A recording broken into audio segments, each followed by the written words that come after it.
मध्य प्रदेश के युवाओं के लिए 1 साल से इंतजार का अंत आ गया, लेकिन पुलिस भर्ती 2025 ने युवा उम्मीदवारों के लिए एक नया संकट खड़ा कर दिया है। हम बात कर रहे हैं मध्य प्रदेश पुलिस सिपाही भर्ती 2025 की, जिसके लिए 13 सितंबर को भर्ती विज्ञापन जारी किया गया। आवेदन प्रक्रिया 15 से 29 सितंबर तक है और इसमें कुल 7500 पद भरे जाने हैं। अनुमान है कि करीब 10 लाख युवा इस परीक्षा में भाग लेंगे, लेकिन इस भर्ती में एक एक लाइन की शर्त ने हजारों युवाओं के होश उड़ा दिए हैं। नियम के अनुसार आवेदन की अंतिम तिथि यानी 29 सितंबर तक उम्मीदवार की न्यूनतम उम्र 18 साल होनी चाहिए। वहीं अधिकतम उम्र अनारक्षित ईडब्ल्यूएस और मध्य प्रदेश के बाहर के उम्मीदवारों के लिए 33 साल और आरक्षित कैटेगरी के लिए 38 साल निर्धारित की गई है।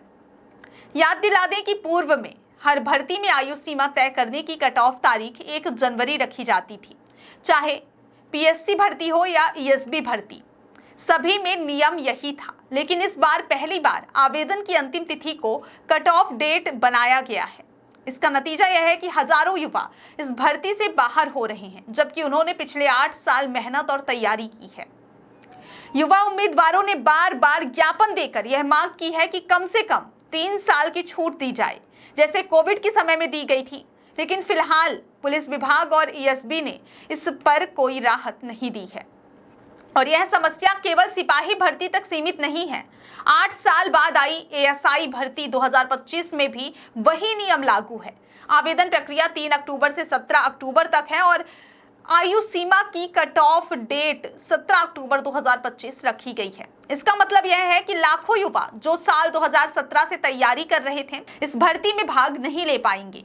युवाओं का कहना है कि इतनी लंबी अवधि के बाद भर्ती आ रही है तो उम्र सीमा में छूट नहीं देना न्याय संगत नहीं है। खासकर ईडब्ल्यूएस कैटेगरी के उम्मीदवारों को 5 साल की छूट नहीं दी गई, जबकि हाई कोर्ट ग्वालियर बेंच ने इसी मुद्दे पर रिट पिटीशन नंबर 4633 में इस मामले को उठाया था। दरअसल मध्य प्रदेश में पुलिस भर्ती विवाद कोई नई बात नहीं है। पिछली सिपाही और एएसआई भर्ती में भी आयु सीमा और कट ऑफ तारीख को लेकर विरोध देखने को मिला था। 8 साल पहले भी युवा उम्मीदवारों ने आरोप लगाया था कि भर्ती में नियमों में बदलाव और आयु सीमा की कठोरता ने उन्हें नुकसान पहुंचाया है। उस समय भी हाईकोर्ट और लोकायुक्त में कई याचिकाएं दायर की गई थी। इसके अलावा सियासी दबाव और भर्ती प्रक्रिया में अनियमितताएं भी युवाओं के लिए समस्या रही हैं। कई भर्ती विज्ञापनों में पदों का बंटवारा और आरक्षित वर्ग के लिए नियमों की धज्जियां उड़ाई गई। उदाहरण के लिए पिछली पुलिस सिपाही भर्ती में आरक्षित वर्ग उम्मीदवारों को सही समय पर सूचना नहीं दी गई, जिसके कई युवा बाहर हो गए। इस साल की पुलिस सिपाही और एएसआई भर्ती में भी वही पुराना संकट दिख रहा है। युवाओं का कहना है कि हमने 8 साल तक मेहनत की, तैयारी की, लेकिन एक लाइन के नियम ने हमारे सपनों को खतरे में डाल दिया है। विशेषज्ञों का कहना है कि यदि आयु सीमा में छूट और कट ऑफ नियमों में बदलाव नहीं किया गया तो यह मामला फिर से अदालतों में जाएगा। वहीं युवाओं की तैयारी और भविष्य सीधे तौर पर प्रभावित होगा। मध्य प्रदेश सरकार और पुलिस विभाग पर यह जिम्मेदारी है कि भर्ती प्रक्रिया में पारदर्शिता, न्याय और युवा उम्मीदवारों के हितों का ध्यान रखा जाए, क्योंकि जब भर्ती सालों के इंतजार के बाद आती है तो कम से कम न्याय संगत आयु सीमा छूट देना युवा उम्मीदवारों का अधिकार है।